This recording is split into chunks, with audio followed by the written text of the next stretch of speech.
બપોરના સાંજના 4 વાગ્યાના સુમારે આજુબાજુ વંદે ભારતની ટ્રેન પોરબંદરથી રાજકોટ તરફ આવી રહી હતી. એ દરમિયાન પરપ્રાંતીય છોકરાઓ છે, 4 છોકરાઓ જે રેલવે ટ્રેકની સાઈડમાં ઉભા રહીને સેલ્ફી માટે ફોટો માટે ઊભા હતા. અને એ દરમિયાન ટ્રેનની સ્પીડ વધારે હોવાથી અને અચાનક તેની અડફેકમાં આવી જવાથી 2 છોકરાઓ દીપક કોહલી અને દીપક પટેલ એમનું મૃત્યુ થયેલ છે અને એક ઇજાગ્રસ્ત છે, હાલ સારવાર હેઠળ છે.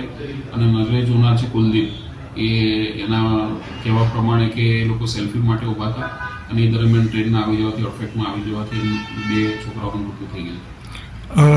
પ્રત્યક્ષદર્શીનું શું કહેવાનું? પ્રત્યક્ષદર્શી કુલદીપનું કહેવું એવું છે કે સેલ્ફી માટે ટ્રેકની સાઈડ પર ઊભા હતા અને એ દરમિયાન અચાનક ટ્રેન આવી જવાથી એને બૂમ કરેલી, પરંતુ જે મરણ જનાર છે 2 છોકરાઓ એમને ખબર પડતા પહેલાં ટ્રેન આવી જવાથી એમનું અડફેકમાં આવવાથી મૃત્યુ થઈ ગયું.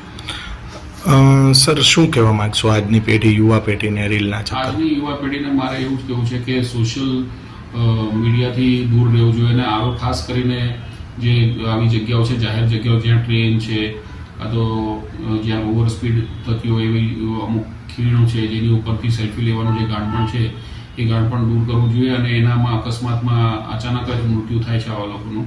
અને આ ઇન્સ્ટાગ્રામને એમાં રીલ્સ બનાવવાનું માં નહીં પડવું જોઈએ. અને પોતાનો જીવ છે એ સૌથી પહેલાં કિંમતી છે. પછી દુનિયામાં આનંદ તો તમને પછીથી મળશે, પરંતુ તમારી જિંદગી જશે તો ફરીથી નહીં આવે, એ ખાસ